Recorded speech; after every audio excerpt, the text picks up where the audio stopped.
Okay, remember, and they're changing my voice. This is an official letter of mine to TikTok and YouTube and the governments of the world and social media in general. I think people have an inherent right to fire back when they're being done wrong. Imagine if you lived in Oakland or New York or something, and the government was making your life hard, and there was local thugs who were making your life hard. And you're a hardworking, decent person, very fair, try with all your heart to be fair, and you start to complain, right? Is it right for the government and the local hoodlums to say to you to shut up? Shut up, pal! Just fucking take it! Is that right? Well, so it is with the internet, right? There's various corporations give me a hard time. They hire thugs sometimes. Law enforcement is told to turn a blind eye. They're threatened. A lot of law enforcement people have unfortunately committed suicide in California because of the way things work. Certainly that's first and foremost, right? It's the environment, right? If life is hard and miserable and you haven't been raised a certain way or society doesn't offer certain services or whatever the case may be, it always goes back to the environment when we're talking about suicide. Why kill yourself, right? And so people have a right to fire back. They have a right to get very angry when the situation calls for it.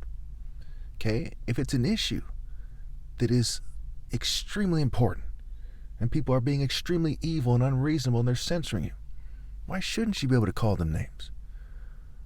Okay? I go as far as to say that within reason, people should be able to threaten people. I know a lot of you don't agree, but I think that they should be able to because it has to do with personality types. Long ago in Japan and other places in Africa, Brazil, if you insulted a warrior who perceived himself to be great, and perhaps they were, perhaps they weren't, they wanted to fight you over it. They might kill you over it, right? I mean, some people don't take any shit. It's their personality, it's their life, and quite often they're right.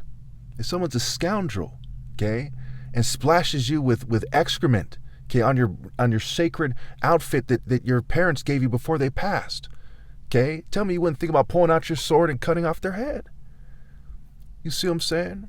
If someone raped your wife and someone else is wearing a shirt that says, hey, that guy raped your wife, tell me you wouldn't want to pull out a knife, pull out a gun, and end that person. Now, I'm not saying people should, but they have a certain right to fire back in a way that's consistent with the warrior. Not doing the same thing to them and sinking to that level, but firing back.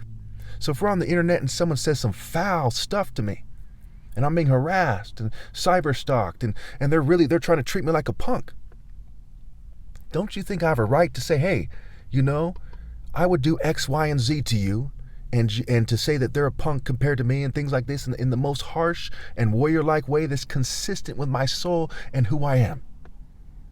That part of freedom of expression is often overlooked, and it's extremely important.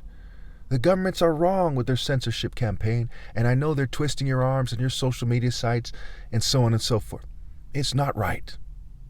It's not right to have people bend over for a bunch of unruly, corrupt people. A lot of them are geeky and nerdy. Some are just straight psychopaths and throwing their weight around. There's a lot of scoundrels out there.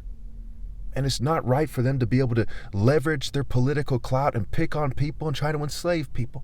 Anyone who tries to enslave people is sick in the head. And we have to make the distinction between that and somebody who deserves, because they're morally precise, they deserve to be in charge. And they're not going to treat somebody like a slave and lord it over them. They'll treat them fairly, and the justice will be irrefutable. Thank you.